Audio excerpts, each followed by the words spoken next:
After independence এই ভদ্রলোক তার কোনো ইগো নাই, আর হে হাইলি কোয়ালিফাইড। এমএলএ হওয়ার আগে কোর্টে প্র্যাকটিস করতে, যা শুনি আমার ধলাই নিবাসী থাকি, irrespective any caste and creed, Hindu Muslim Bangali tea garden, এই ভদ্রলোকের সব দুস্থ ফ্যামিলির কাছে মোবাইলের 108-এর মতো হে পৌঁছে যায়, আর সবাইকে যতটুক পারে সাহায্য করে। এই অল্প সময়ের মধ্যে হে ধলাই নিবাসীর মন জয় করে নিয়েছে। আর এখানে কিছু মানুষ আছে যারা ভূমিপুত্র বলে, আর ভূমিপুত্র আমি জানি বিজেপি সরকার আসার পরে সিএএ মানে সিটিজেনশিপ অ্যামেন্ডমেন্ট অ্যাক্ট মতে যত হিন্দু মানুষ বাংলাদেশ, পাকিস্তান, নেপাল, মায়ানমার, আফগানিস্তান সব ভারতের নাগরিক, তারা দিস ওয়ে দ্যাট ওয়ে ভারতের নাগরিক পাইব, তারা কোনো বিদেশি নাই। যদি নন হিন্দু নন সনাতনী থাকে তারাই বিদেশি। তে মানুষ জানি না কেনে কয় যে আমি ভূমিপুত্র।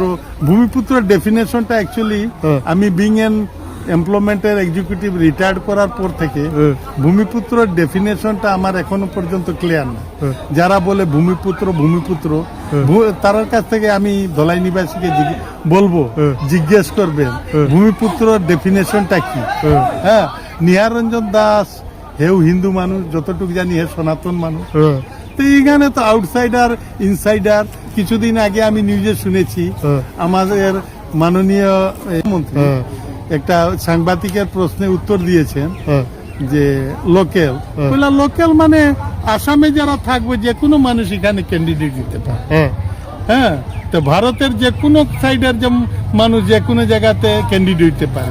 আমরা তো জানি আমাদের অনারেবল প্রাইম মিনিস্টার নরেন্দ্র মোদীজি গুজরাটের সিএম ছিলেন, উনি ইউপির বেনারস থেকে 3বার এমপি হয়েছে।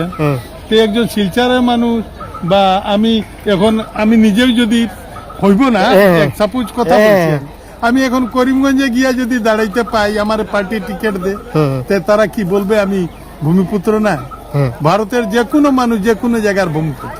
যে ভেরি পোলাইট ম্যান, তার এখানে কোনো ইগো নাই। হে একজন যে এমএলএ, তার একটা ইগো নাই, আমি যতটুকু জানি।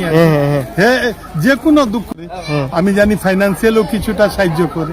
হ্যাঁ, আমার জিপিতে কয়েকটা ফ্যামিলির সাহায্য করছে। হ্যাঁ, উনি বহুত ভদ্র, আমার ছোট ভাইয়ের মতো। আর মনে তার পারফরমেন্সে এই টিকিট পাওয়ার যোগ্য তাই না? টিকিট হ্যাঁ, যদি সার্ভেতে জানি না, পাবলিকেরা সার্ভে তো করে, আমি যতটুকু জানি বিজেপি সরকার 2-3টা সার্ভে করে, সার্ভে এই পাবলিকের এখান থেকে রিপোর্ট নেই। এটা কেউ ধরতে পারে, কেউ ধরতেই পারে না, ধরে যায় না। আশা করি সার্ভেতে তার নামই প্রথম থাকবে। সিটিজেনশিপ অ্যামেন্ডমেন্ট অ্যাক্ট মতে এই বিজেপি সরকার আসার পরে এই একটা ইমপ্লিমেন্ট হয়েছে। এই ইমপ্লিমেন্ট মতে এখন আফগানিস্তানের একজন হিন্দু মানুষ যদি এখানে ভারতের নাগরিক হইব, বাংলাদেশ থেকে আইলেও নাগরিক হইব, পাকিস্তান থেকে হইবে নাগরিক হইব। এটা তো সরকারই, বিজেপি সরকারই দিয়ে দেয়। আমি জানি না বাংলাদেশি বহিরাগত মানে কি, আমি এটা বুঝি না।